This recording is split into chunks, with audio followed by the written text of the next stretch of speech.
부모의 헌신으로 우리의 자녀들이 다 성장하는 것이죠. 오늘 좀 어버이주를 통해서 그래서 오늘 이 약속이 첫 계명 네가 부모를 잘 공경하면 땅에서 장수하리라 그랬는데 내 생명의 길리라 그랬는데 우리 주양 공동체가 어버이 공경 도리를 잘 지키고 순종하여서 복받는 우리 주양 공동체가 되기를 원합니다. 자, 오늘 근데 설교 제목은 노년의 삶을 대비하라. 작년에 이어서 좀 작년의 부분에 미흡한 부분이 있어 오늘 올해 한 번 더 노년의 삶에 대해서 생각해 보려고 합니다. 근데 설교 제목을 보고 벌써 아이고 나는 뭐 노년도 아닌데 들을 필요가 없는 설교구나 생각할지 모르지만 사실 그렇지 않습니다. 우리 모두를 위한 설교입니다. 우선 근본적으로 우리가 모두 나이 들어가고 있고요. 늙어가고 있다는 사실은 변함없는 진실입니다. 나이 들지 않는 사람 없고 우리 모두 결국 노년을 맞이할 것이기 때문입니다. 그 무엇보다 중요한 것은 사실은 지금 우리 이 시간에 노년이 준비되는 것이지 노년을 준비하는 것이 아니기 때문이라고 생각하고 오늘 우리 다 같이 좀 이 말씀에 하나님의 은혜가 충만하기를 원합니다. 여러분 우리가 노년을 언제부터라고 말할 수 있을까요? 사회 이 노인 이 복지법에는 여러분 65세가 노인이에요. 65세 이거 이제 고쳐야 될 때가 왔는데요. 근데 우리가 이 65세에 따라 사회 정년도 결정되죠. 보통 65세가 사회 정년이죠. 빠른 사람 63세, 60세 뭐 이렇게 정년이 다르긴 하지만, 근데 지금 65세는 여러분 청춘입니다. 청춘. 그래서 이미 지금 이제 사회적으로 계속 논의가 있는데 이제 노인의 기준을 75세로 이제 바꾸자는 이야기들이 이제 나오고 있고요. 사실 우리가 얼마까지만 해도 80세 시대라 그랬어요. 얼마까지만 해도요. 근데 지금 100세 시대 이야기하고 있거든요. 그리고 지금 태어난 아이들은 150세 시대라 그래요. 암이 이제 곧 정복될 것이라 그러는데 그러면 150세 시대는 문제가 없다고 합니다. 근데 예년에는 우리가 노인 문제를 생각할 필요가 없었던 것은 여러분 60, 70이었잖아요, 수명이. 그러니까 정년 인생 끝나고 이렇게 이제 시간 되면 죽는 거예요. 그래서 별로 노년에 대해서 생각할 필요가 없었어요, 예전에는요. 근데 지금은 이제 수명이 80, 90, 100으로 가면서 이제 이때까지 생각지 못한 일들이 일어나고 있는 거죠. 수명이 60세, 70세 시대는 노년에 대한 이야기할 것이 없었어요, 사실. 그야말로 어떻게 보면 죽음을 기다리는 뭐 그런 시간의 짧은 노년이었지만 지금은 그렇지 않다는 것이죠. 무려 여러분 65세를 기준으로 해도 무려 100세 시대면 35년의 세월을 살아야 되는데 우리가 중장년의 35년 세월과 비교해 보면 어마어마한 길이에요, 사실은요. 근데 이것을 우리가 지금 그냥 넘어가고 있다는 것이죠. 그리고 여러분 지금 우리 사회가 고령화 사회인데요. 우리 700만이 넘어가고 우리 인구 노인 인구가요. 그다음에 지금 이 65세 기준으로 한다면 14% 인구의 한 14%가 우리가 노인 인구입니다. 사실 지금 사회적으로 이게 굉장히 큰 사회 문제. 왜냐하면 연구가 되지 않은 상황에서 계속 변화하는 과정이 있기 때문에 뭔가 이게 법을 만들고 합의를 이루어야 되고 하는데 지금 너무 정신없이 바뀌어가는 것이. 좀 바뀌면 이제 더 수용이 늘어나 있어서 또 바꿔야 되고 이런 상황이 됩니다. 자, 그런데 우리가 이 노년의 문제를 좀 풀려면 노인에 대한 부정적인 인식, 편견부터 없어야 됩니다. 우리는 사실 노인에 대한 예전부터 가지고 있는 인식이 있어요. 그건 지금 물어본 편견이죠. 마치 노인이 되면 쓸모가 없는 존재가 되는 것처럼 마치 죽음을 그저 운명처럼 기다려야 되는 시기처럼 생각하는 사람들이 많습니다. 그래서 여러분 이런 인식 때문에 지금도 노인이 그렇지 않은데도 불구하고 차별을 당합니다. 뭐 버스를 타거나 관공서를 가거나 병원을 가면 특별히 뭐 그냥 노인은 아픈 거 아니야? 뭐 이런 식으로 차별을 받는 것을 우리가 보게 됩니다. 근데 여러분 우리가 나이 들어 노인이 되는 것은 지극히 자연스러운 이 창조 질서의 과정이죠. 늙는다는 게 죄도 아니고 여러분 절대 부정적인 것이 아닙니다. 모두가 나이 들고 노인이 되어가는 것을 인정하고 누구나 노인은 이 노년을 통과하는 거 아니겠어요? 우리가 하나님께서 준비하신 정말 우리 그리스도인들은 하나님의 나라에 들어가 있는 그 과정 속에 누구나 노년을 통과하는 것입니다. 노년을 거치지 않고 천국 갈 수 없죠. 그래서 당당하게 늙어야 됩니다. 그런 의미에서 우리가 노인에 대한 이 인식부터 좀 고쳐야 되는 것이죠. 뭐부터 고쳐야 되냐면 저는요, 우리가 인생 3막 이야기하는데 1막은 1세부터 20세까지 보통 이 부모 밑에서 자라는 시기. 그 다음에 21세부터 한 60세까지 65세라 할 수도 있죠. 2막 청장년, 중년까지 포함하죠. 이 2막이라 그럽니다. 근데 65세 이제 노인을 3막이라 볼 수 있는데 노년을 여러분 우리가 20세까지도 뭐 영아, 유아, 미취학, 초등, 중등, 고등 다 나누잖아요. 그리고 우리가 청장년도 30대, 40대, 50대 이렇게 나누어요. 세분화시킵니다. 근데 노인은 그냥 다 퉁치는 거예요. 다 노인이야. 여러분 60세 노인, 70세 노인, 80세 노인, 90세 노인 너무너무 다르거든요. 근데 여기에 대해서는 전혀 세분화하지 않습니다. 그냥 다 노인은 노인인 거예요. 이것 자체가 편견이죠. 이것 자체가 산 차별입니다. 이것도 사실 세분화해야 되고요. 너무 다르거든요. 70세 다르고 80세 다르고 90세 다른 것입니다. 그래서 사실은 우리가 이 인식부터 고쳐야 긍정하고 긍정적으로 보고 이 부분을 사실 이제 예전에 경험하지 못한 것이거든요. 예전에 수명이 짧았을 때는. 수명이 길어졌기 때문에 이 부분을 이제 우리가 연구해야 되고 논의가 이루어질 부분입니다. 근데 여러분 성경에서 노인은 뭐라고 말하고 있습니까? 자, 잠언 16장 31절 우리 같이 읽어봅니다. 잠언 16장 31절 시작. 백발은 영화의 면류관이라 의로운 길에서 얻으리라. 백발은 영화의 면류관이다 이렇게 표현, 영광스러운 표현입니다. 성경에서 노인은 축복의 상징이고 존경의 상징이고 지혜의 상징입니다. 지혜에서의 노인이 계속 등장해요. 그러니까 노인이 된다는 게 굉장히 자랑스러운 일이에요. 여러분 우리가 정말 주님 안에서 노인이 된다는 것은 아주 자랑스럽고 영광스러운 일이죠. 우리가 이 부분을 회복해야 돼요. 근데 우리에게 노인은 좀 지금 뭔가 이렇게 늙으면 그런 어떤 이미 어릴 때부터 잠재되어 온 노인에 대한 부정적인 인식들이 자리 잡고 있어서 자기가 이제 노인이 되면 또 그렇게 그 인식대로 살아가는 거예요. 이게 문제죠. 자기에서 인식을 먼저 바꾸는 것부터 노년을 당당하게 인정하고 오히려 노년의 삶에 대한 이해가 깊을 때 정말 아름다운 노년을 준비할 수 있지 않겠어요? 그래서 작년에 이어서 올해 우리가 그렇다면 노년의 삶을 어떻게 대비해야 되는가, 어떻게 준비해야 되는가 오늘 한 3가지로 나누려고 합니다. 자, 첫 번째는 소명을 재구성하는 시기가 되어야 됩니다. 자, 우리가 이 말은 무슨 말씀이냐면 우리가 어떤 나이가 되면 은퇴하죠. 예, 사회적 은퇴를 합니다. 65세 지금 되면 뭐 최대 이름 65세, 뭐 60세부터 65세까지 사회적으로는 은퇴를 합니다. 직장을 다니던 직장을 그만두지요. 또 다니고 싶어도 또 직장에서 나이 때문에 받아주지 않습니다. 근데 요즘 국가에서 여러분 정부에서 노인 취업 문제 굉장히 심각하게 고민하고 있어요. 여러분 옛날에 이게 문제가 없었는데 지금 이제는 노인도 먹고 살아야 되고 이 다 무슨 연금 문제 해결할 수 있는 것도 아니고 노인 취업 문제를 심각하게 다루고 있다고요. 어쨌든 지금은 한 65세 되면 사회적으로는 은퇴를 해야 됩니다. 근데 은퇴하고 나서 어려움 겪는 분들 종종 봅니다, 여러분. 자기 역할이 없어지니까 그 공허함에 그 정체성이 혼란이 와가지고 금방 이렇게 돌아가시는 분들도 봤어요. 자기를 그만두고서는 여러분. 자신의 어떤 존재 가치가 없어진다고 생각해요. 일이 없어지니까 그런 경우도. 그래서 이 은퇴가 참 사회 문제가 또 되기도 합니다. 물론 여러분 사회적으로 은퇴하는 게 맞습니다. 그런데 여러분 성경적인 관점으로는 은퇴는 없어요. 자, 이 부분 우리가 오늘 정말 좀 말씀 안에서 봐야 됩니다. 사회적으로 은퇴가 있지만 성경적으로 그리스도인에게 삶의 은퇴는 없습니다. 왜냐하면 하나님의 생명이 있는 한 인간에게는 소명이 살아있기 때문이에요. 여러분 사회적 은퇴가 소명이 끝나는 게 아니에요. 사회적 일을 멈추고 그만두는 것이 이제 여전히 하나님의 소명은 진행형인데 마치 은퇴를 하면 내 모든 것이 끝난다라는 생각하는 분들이 꽤 많은 것 같아요. 여러분 성경은 왜 이 은퇴 이후에도 우리가 계속 현역으로 살아야 되냐 하면 성경은 노동의 가치를 아주 존중해요. 우리가 창세기에 보듯이 여러분 인간은 일을 하도록 만들어졌습니다. 여러분 노동은 하나님의 형상을 입은 인간이 가진 존엄한 영역이에요. 이 인간이 노동을 하게 된 것은 하나님이 일하시는 분이기 때문에 우리도 일하는 것이거든요. 여러분 예수님께서도 아버지께서 일하시니 나도 일한다 그랬어요. 여러분 하나님 이 세상을 지으시고 가만히 계시는 분이 아니라 경영하시는 분으로 성경은 표현하고 있고요.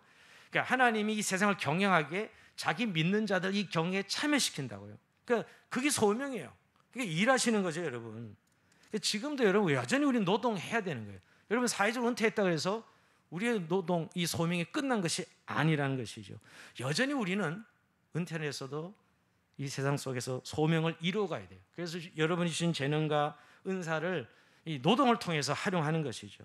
그리고 여러분 정말 노동이 중요한 건 무엇보다도 여러분 가족을 사랑하고 이웃을 사랑하는 수단이 노동이에요. 하나님께 우리 준 그러니까 일이 없어진다, 일을 안 한다 있을 수 없어요. 물론 여러분 젊은 날처럼 은퇴 이후에 젊을 때처럼 일을 할 수는 없습니다. 그러나 여러분 일이 멈춰지는 건 아니라는 것이죠. 오히려 은퇴했어도 소명의 관점에서 우리 일을 계속 해야 돼요. 근데 요즘 여러분 사회에서 자꾸 노후를 이렇게 준비시키면서 노후에 제일 행복한 사람이 누구냐? 이제 은퇴한 다음에 뭐 여행이나 다니고 골프나 치고 등산이나 하는 이런 노년을 굉장히 행복하게 표현하고 있어요. 이건 아니에요. 이건 성경적이지 않아요. 그것도 그냥 적당히 한두 번이지. 그 매년 뭐 노후에 골프 치고 등산하고 뭐 그냥 시간을 한가하게 보내는 거 성경적이지 않습니다. 성경은 일하라 했어요. 그러니까 우리가 노년이 더 일을 해야 돼. 일거리가 있어야 됩니다. 사실 요즘 저는 이 부분이 굉장히 지금 많은 사람들에게 노년이 되면 나는 그냥 일은 그만두는 거야 하고 일을 그만둠으로 급격하게 늙어요.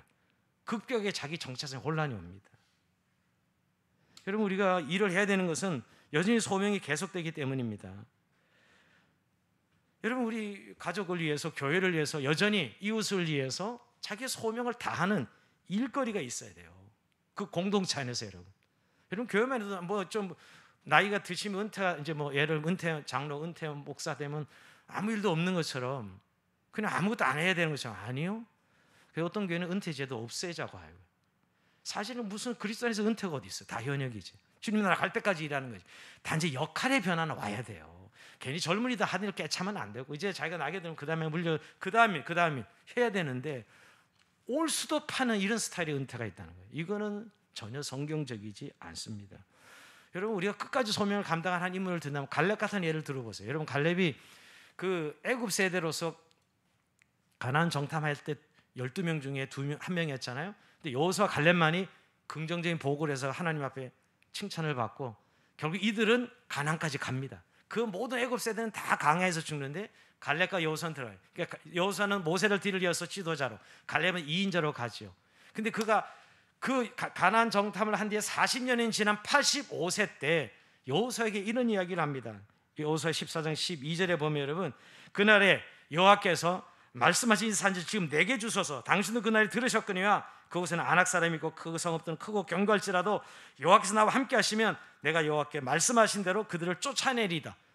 여러분 그 받은 소명, 그 하나님께서 그 기업으로 준 땅에 대해서 지금 85세가 됐는데 갈렙이 무려 40년이 지났는데도 그 노인이 하나님 주신 내게 주신 약속의 땅은 내가 점령하겠다고 도전하고 있는 모습이에요. 여러분 나이가 들면 소명이 없어지는 건가요? 우리 개인을 향한 하나님의 소명은 여전해요. 우리 개인의 정체성 안에 여전히 나이가 드셔도 여전히 우리의 소명은 계속된다는 사실을 기억하셔야 됩니다. 근데 여러분 소명을 실천하는 방법은 젊을 때와 달라지겠죠. 우리가 이제 젊을 때는 주로 돈을 버는 수단으로서의 소명적인 직업이 강조되었어요. 그러나 이제 은퇴 이후 노년이 되면 직업적이지 않아도 얼마든지 소명을 감당할 수 있습니다. 자신이 일거리를 찾아서 오히려 여러분 젊을 때는 돈 버는 것 때문에 내가 좀 하고 싶지 않은 일을 했다 하더라도 이제 은퇴 이후에는 오히려 정말 자신이 하고 싶은 일을 실천하고 도전할 수 있는 것이죠. 여러분 공식적이지 않아도 여러분 글을 쓴다든지 그림을 그린다든지 여러분 목공기를 한다든지 나무를 키우는 동물들 키운다든지 제 주변에 이제 요새 은퇴한 친구들이 이제 하나둘 생기면서 들어보면 뭐 나무를 갖고 조경에 관심이 있는 또 어떤 친구들은 또 뭐 전문 분야가 취미였어요. 그러니까 젊은 날에는 직장 다니면서 취미로 했는데 은퇴 후에 그 취미가 자기 전문이 되어서 사업을 하는 친구들이 꽤 여럿 있습니다. 은퇴가 없어요. 또 악기를 또 배우나 뭐 이게 제가 지난번에 한번 버킷리스트 이야기했는데 이 은퇴 이후에 자신이 나름대로 자신이 받은 은사와 소명을 따라서 재능을 따라서 자기 일거리를 만드는 거예요. 더 멋있는 제3막의 인생을 사시더라고요. 근데 사회적인 인식은 뭐 나이 들었는데 뭘 해? 그냥 연금 나오고 타먹으면서 그냥 적당히 살지. 사실 그건 세상의 이야기지 성경적인 이야기는 아닙니다. 저는 우리 조항도 선교사님 계신 분이 있어요. 그분은 딱 은퇴하기 2년 전에 난 선교사로 헌신하겠다 생각하고 63세에 선교 훈련을 받기 시작하더니만 60세 딱 은퇴하고 바로 지금 프랑스 선교사로 나가셨어요. 지금 2년 차인데 얼마나 훌륭하게 사역 감당하실지 모릅니다. 여러분, 사실은 저는 뭐 교수로 그냥 명예교수 남아서 그냥 시간도 보낼 수도 있고 뭐 얼마든지 할 일이 얼마나 많아요. 그런데도 그는 하나님 앞에 좀 더 보람 있는 일, 선교사로 이제 제 3막의 인생을 살으리라, 그렇게 결단을 하셨어요. 여러분, NGO 당처 자원봉사자들 젊을 때 가진 전문 기술들을 얼마든지 활용하기를 원합니다. 여러분, 사실 은퇴하면 자기가 젊을 때 연륜이 있잖아요. 또 기술들이 다 있어요. 그거를 어떤 방법만 달라져, 역할과 방법이 달라졌지 그대로 살려서 계속 일을 하는 분들을 봐요. 여러분, 지금 호스피스 가보면, 병동에 가면요, 다 노인들이 합니다. 다 자원봉사자들이에요. 그 마지막 가는 분들을 다 챙겨서 그냥 일일이 다 그 크리스찬들이에요. 신실한 크리스찬들이에요. 그리고 여러분, 교회 안에도 그렇지 않습니까? 교회도 보면, 저는 나이가 들면 나는 이제 뭐 할 일 다 했다 이럴지 몰라도, 여러분 사실은 교회 나이 드셔도 할 일이 얼마나 많습니까? 근데 대부분 뭐 70대고 이제 정년이 되면 뭐 나이 들었는데 이제 뭐 뒤에서 그냥 복음만 하면 되지, 이런 생각 사실 의외로 많이 해요. 이게 우리가 예전에 가졌던 그 예전의 노년, 수명이 60, 70대는 그게 맞아요. 옛날에 60, 70대에서 그 기준으로 그 생각이 맞지만 지금 100세, 90세 시대가 됐는데도 무려 한 35년을 그렇게 보내는 거예요.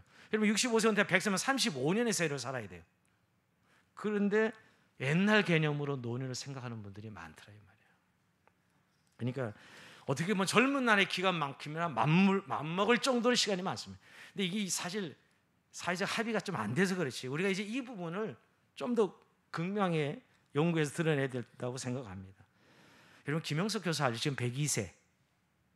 이 기독교 철학자로 유명합니다. 김영석 교수. 이번에 뭐 윤석열 씨가 총장 그만두고 제일 먼저 만나본 사람이 김영석 교수라 그래요. 어르신이라고 찾아뵌 거죠. 근데 그분의 이야기, 그 인터뷰한 이야기가 전 귀에 참 와닿습니다. 마음에. 그분은 65세 연세대 교수 은퇴하고 15년 동안 사회 교육 활동했어요. 그러니까 사회에 가서 강의 활동을 한 것이죠. 근데 80세가 되었을 때, 야, 이제 내가 80이 됐으니, 옛날 얘기합니까? 지금 그때가 벌써 이게 지금 25년 전 이야기예요. 돌아다니면서 좀 여행 다니고 외국도 다니고 이제 좀 그렇게 했대. 근데 몇 번 해보니까 너무너무 힘들더래요. 그래서 다시 80세에 일을 시작했다는 거예요. 그러면서 그는 이야기하기를 자기 노년의 건강을 지키는 가장 큰 비결은 일하는 것이다, 이렇게 말합니다. 자기 건강을 지키는 비결은 일하는 것이다. 특히 남자들 여러분, 일을 놓으면 건강 나빠져요. 좋아질 것 같죠? 사람은 일을 해야 자기 존재 가치가 인정되고, 하나님께서 노동의 가치는 평생 우리에게 주신 가치거든요. 이걸 놓아서는 안 됩니다. 여러분, 일을 하다 보니 그 김영석 교수는 정치적 에너지가 계속 충전되더라, 그런 고백을 해요. 그래서 102세까지 지금 살고 계신 거 아니에요. 아주도 훨씬 더 많이 사실 것 같아요. 그래서 이렇게 강의하시는 거 보면, 야, 저 102세 되는 분이 저런 강의를 하시다니, 이런 생각이. 물론 참 타고난 하나님 어떤 은사와 복이 있지만 그분의 그 건강관리를 비교하는 일하는 것이라는 것에 대해서 저는 공감을 합니다.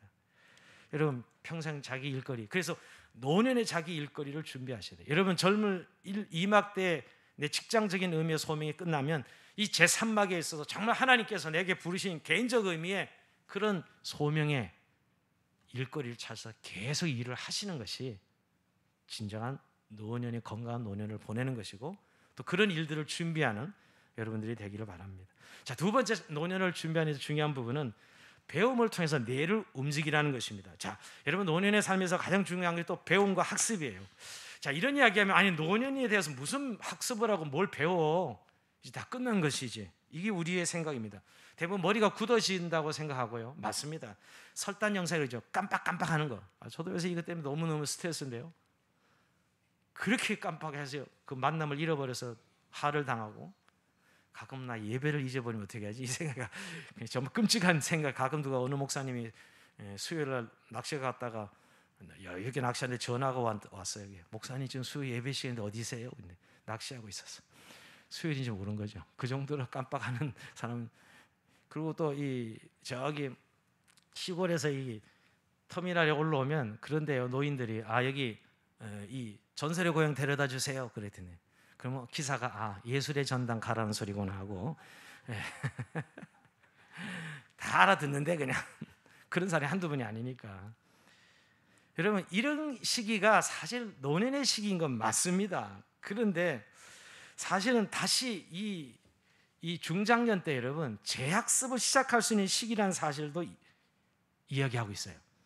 여러분 우리가 실제 언제 노년 65세가 한 50세 이후에 중년이죠. 50세 정도에 다시 재학습을 해야 된다. 이런 주장을 피는 영국 교수가 있습니다. 영국 캠브리지 대학의 데이비드 베인 브리지 교수인데요. 이 사람은 중년 집단 지능을 연구했어요. 중년 집단, 50세 중년 집단 지능을 연구했는데 젊은 층과 비교해봤죠. 근데 그분 이야기는 이럽니다. 이 중년에서야 비로소 신을 닮은 지혜와 이성과 기억력을 가진다. 젊을 때보다 기억력은 좀 떨어지지만 사물에 대한 이 종합적인 총체적인 그런 판단의 기능이 중년에 가장 높게 나타났다는 거예요. 중년에 다시 재학습을 시작해야 된다. 이렇게 주장하고 있어요. 저는 이분 이야기에 절대 공감합니다. 그래야 뇌가 계속 움직인다는 거예요. 뇌는 쓰면 써야 되는 게 안 쓰면 결국 굳어버리는 거거든요. 나이가 들어서 더 이상 학습에 대한 의욕을 잃어버리고 멈춰버리면 그 사람 뇌는 굳어버리는 거예요. 근데 계속 써야 되는 거죠. 저는 무엇보다도 여러분 예수 믿는 그리스도이면 정말 한번 이제 젊은 날에 바빠서 내가 성경 연구를 잘 제대로 못했다 그러면 제대로 한번 성경 연구 한번 해보셔야 될 거 아니에요. 여러분 그거는 목사만 하는 거예요. 누구한테 내가 믿는 예수 그리스도의 진리를 정말 여러분 효과적으로 전할 수 있습니까? 성경 여기 열어서 보면 무슨 뜻인지 알아요?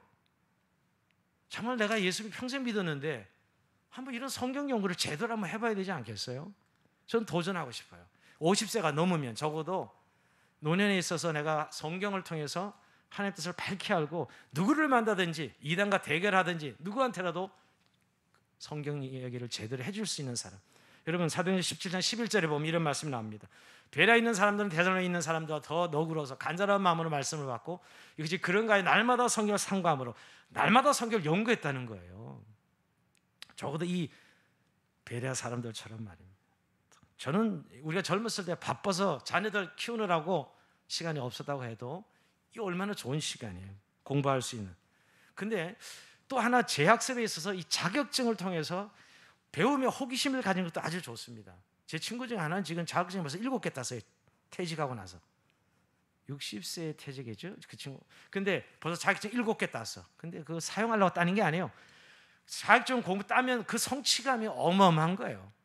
그리고 뭔가 새로운 걸 배운다는 것이 너무너무 행복하고 즐겁다는 거예요. 쓸 것도 아닌데 사실은. 자격증을 따면서 여러분. 삶의 에너지가 계속 공급된다는 거예요. 여러분 그래서 지금 뭐 주부대학, 노인대학, 여러분 통신대학 얼마든지 등록하고 공부할 수 있어요. 그리고 이 중장년에 중노년에 이렇게 공부하는 공부는 인적 네트워크를 가질 수 있어요. 그 공부를 하면 꼭 같이 공부하는 사람도 있고 인적 네트워크가 형성이 돼요. 너무 좋다 그래요.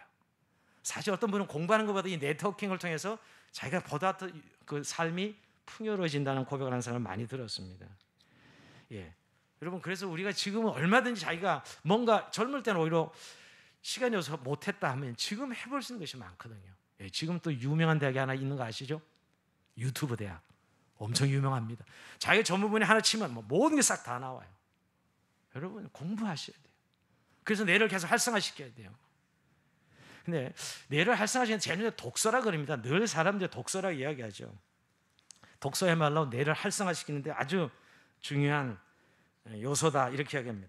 여러분 뇌는 죽을 때까지 움직여야 돼요. 그리고 책을 읽으면 사색을 하게 돼 있어요. 자신의 정신의 통찰력이 깊어지는 것이죠. 예, 도전해야 됩니다. 도전해야 돼요. 뇌를 움직이는 데 있어서 학습처럼 좋은 것이 없다. 또 하나 뇌를 움직이는 데 있어서 운동입니다. 뭐 운동은 제가 하도 요새 뭐 모이면 다 운동이라고 해서 여러분 기본적으로 중장년이 넘으면 유산소 운동은 기본적으로 매일 해야 되는 것이고 하루에 30분씩 그리고 스쿼시 근력 운동해야 되고 그 다음에 플랭크 근력 운동 반드시 하셔야 돼요. 적어도 이제 중년이 넘어갔다 하면 그래야 사실은 건강한 노년을 맞이할 수 있습니다. 사실은 자기가 어떻게 준비하느냐에 따라 건강한 노년이 되느냐. 게으른 사람들은 계속 그런 흔히 사회에서 인식한 대로 아무 준비 없이 그냥 노년 맞이하다가 병들고 아프고 늘 쓸쓸하고 그런 노년을 사는 겁니다, 여러분. 이게 그렇다고 하나님이 은혜가 없어서 그런 거예요? 그렇지 않거든요, 여러분.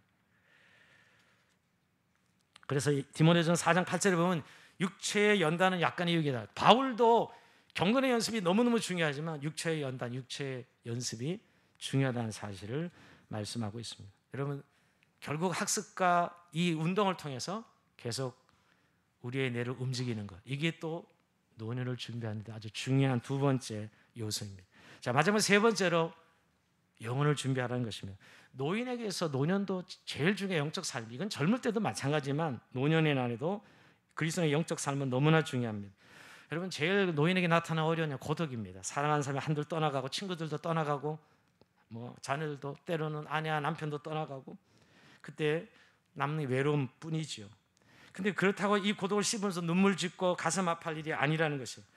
사실 우리가 영적 삶을 살아야 되는 이럴 때, 이 노년의 고독이 찾아올 때 정말 영혼을 바라볼 수 있는 영적 삶을 살고 있다면 이거 넉넉히 이겨나갈 수 있는 것이죠.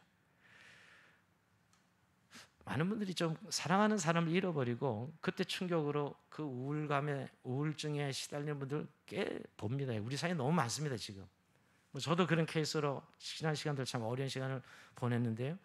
근데 정말 우리가 이럴 때 얼마나 그 사람이 영적 삶을 살아가고 준비되어 있느냐에 따라 전혀 다른 모습으로 나타납니다.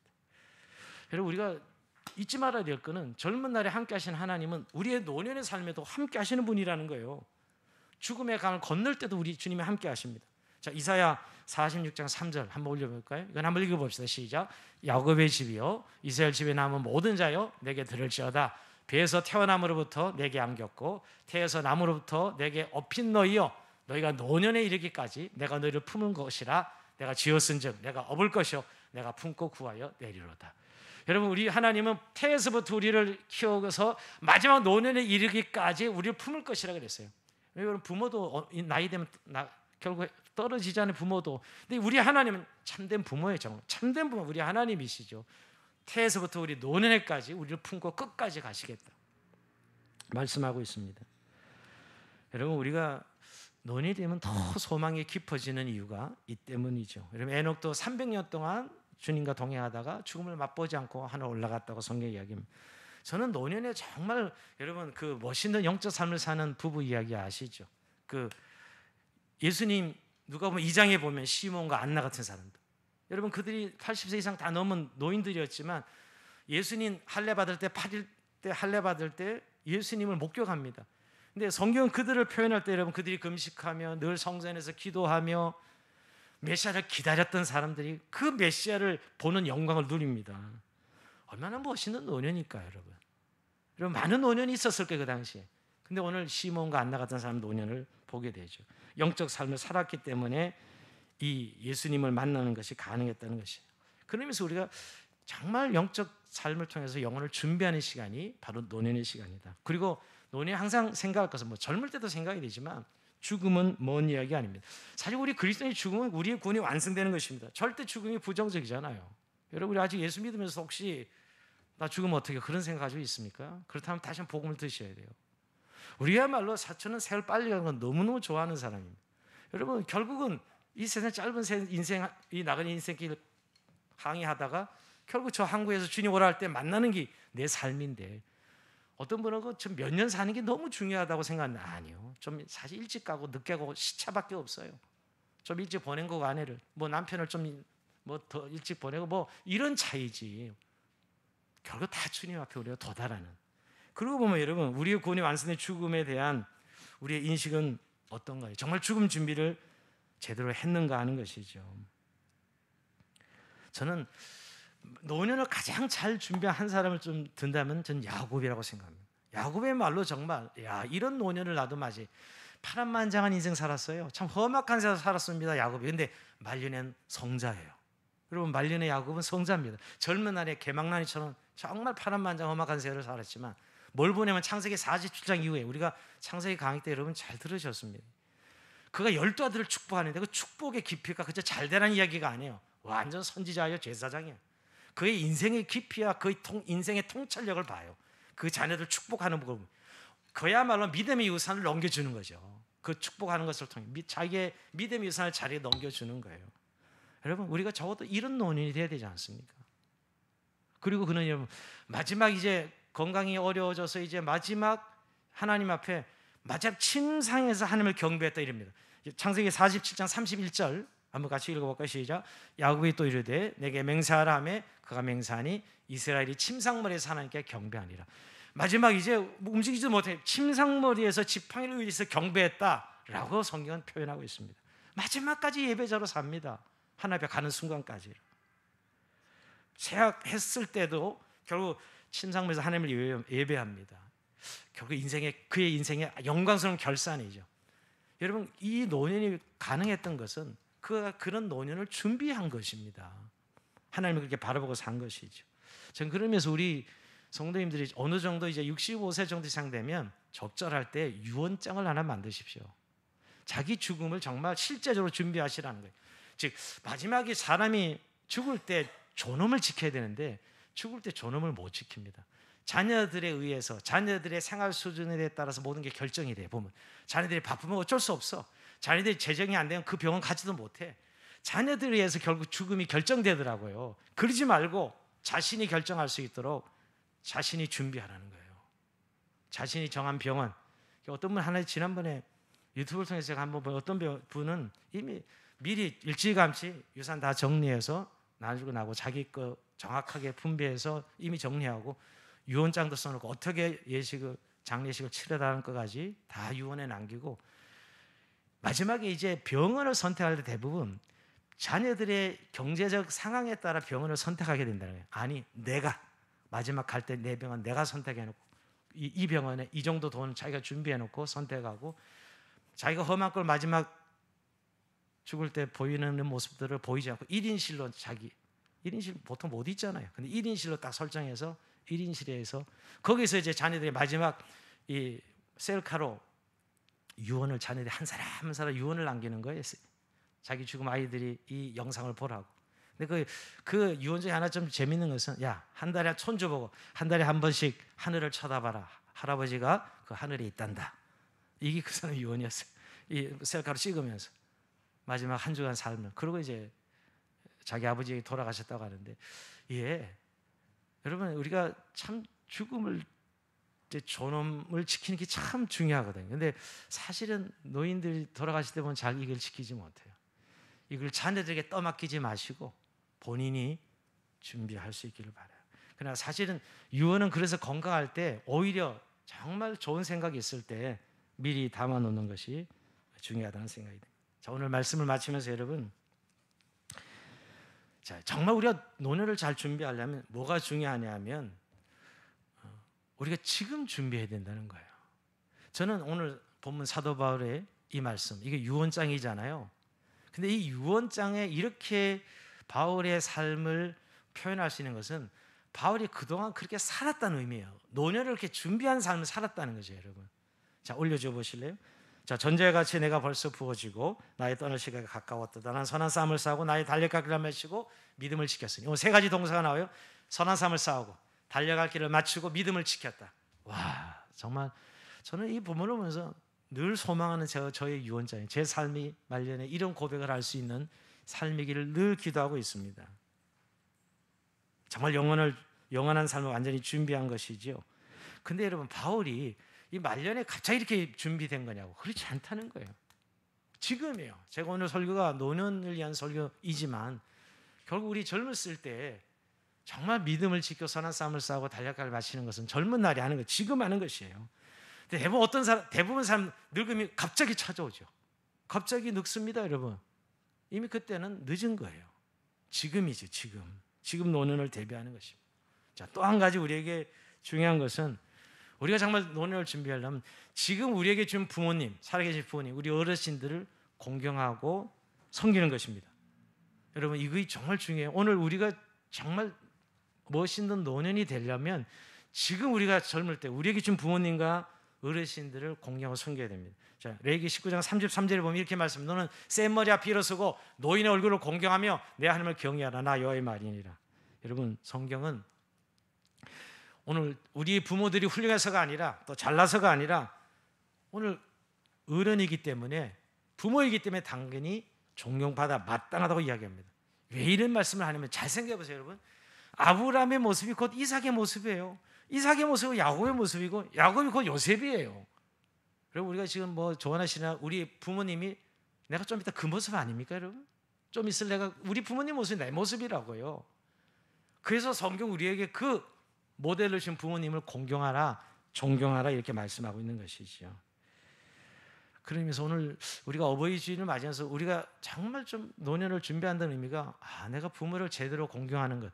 사랑은 내리 사랑이고 자식은 그렇게 신경 쓰면서 자식은 그렇게 하려 할까 다 하면서 위에 어른들은 부모님들은 우리가 그렇게 신경 쓰지 못하는 우리 모습 아닌지요. 우리가 부모님들을 정말 이제 이런 관점을 이해하고 존경하고 배려하는 그런 은혜가 있었으면 좋겠습니다. 오늘 영상 하나 보겠습니다.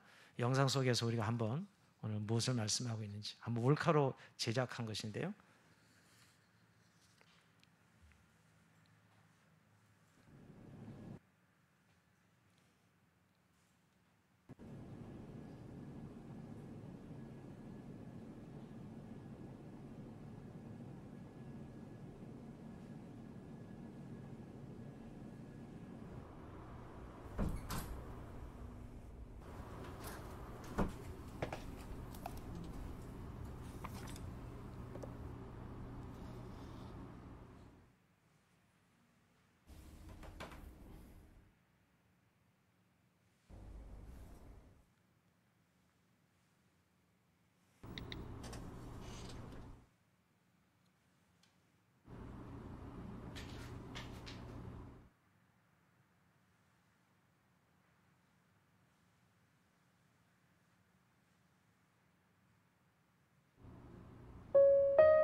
총선이 아빠 김용봉, 난 신왕철 아빠 신현기, 이영근입니다. 큰아들이. 저 영우 아버지 되는 사람입니다. 조유섭 아빠, 진영이 아빠, 성함은 김성복.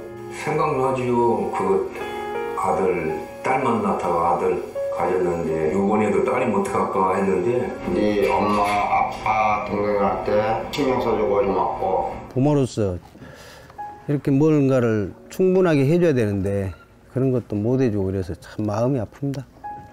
아들이라는 것은 어느 누가 바꿀 수도 없는 것이고 크게 뭐 도와주지도 못했고 했는데 그들이 알아서 잘 커가지고 계속 부족한 게 부모 마음 아닐까요? 죽는 순간까지 그런 제가 그런 마음으로 살고 있어요. 계속 부족한 거예요. 너무 엄하게 했던 게 그게 좀 미안하다. 미안해요.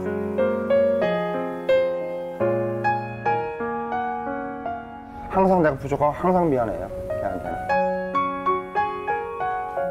미안하다 참. 모든 것이 부족하고 못 가르치고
우리가 내리 사랑이라 자녀들을 향한 것은 쓸 것이 너무 많아도 부모님에 대해서는 별로 없지요. 그게 우리 모두의 사실 모습이라고 생각합니다.